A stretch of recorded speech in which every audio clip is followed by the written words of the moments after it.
Tomorrow is chasing new adventures and following them everywhere. Fly Emirates. Hello, tomorrow.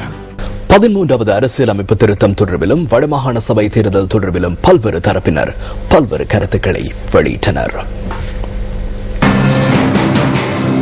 13 සංශෝධනය කරන්න පත් කරන කාර්යක සභාවට තේරීම් කාර්යක සභාවට අපි එන්නේ නැහැ කියලා JVP කියනවා.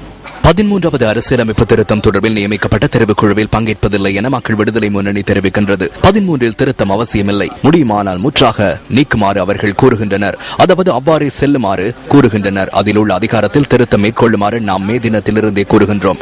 சுருக்கமாக கூறுவதென்றால் தமிழ் தேசிய கூட்டமைப்பு அதிகாரத்தை பெறுவதற்கு முன்னர் இதனை செய்வதே சரியானது. அரசாங்கம் தற்போது ஆரம்பித்துள்ள முயற்சி முன்னோக்கி செல்லும் என்ற நம்பிக்கை எமக்குள்ளது. மிக விரைவில் அது நிறைவடையும் என்ற நம்பிக்கையும் எமக்குள்ளது. அது அவ்வாறு இடம்பெறாவிடின் மாத்திரமே எமக்கு ஏதாவது ஒரு தீர்மானம் எடுக்க வேண்டி ஏற்படும். යම් තීරණයක් ගන්න වෙයි.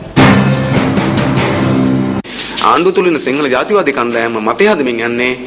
அரசாங்கத்தில் உள்ள சிங்கள இனவாத குழு ஒரு நிலைப்பாட்டை உருவாக்கி வருகிறது.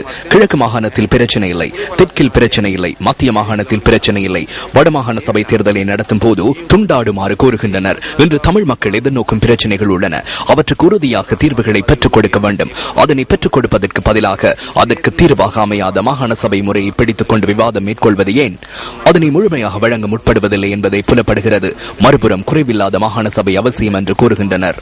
අඩු නැතුව පළාත් සභා ඕන. ගෙඩි පිටින් පළාත් සභා ඕන. ඒ කියන්නේ මස්ටර් ආත්තලම ඉල්ලන සංවාදය අනිත් පැත්තේ තියෙනවා.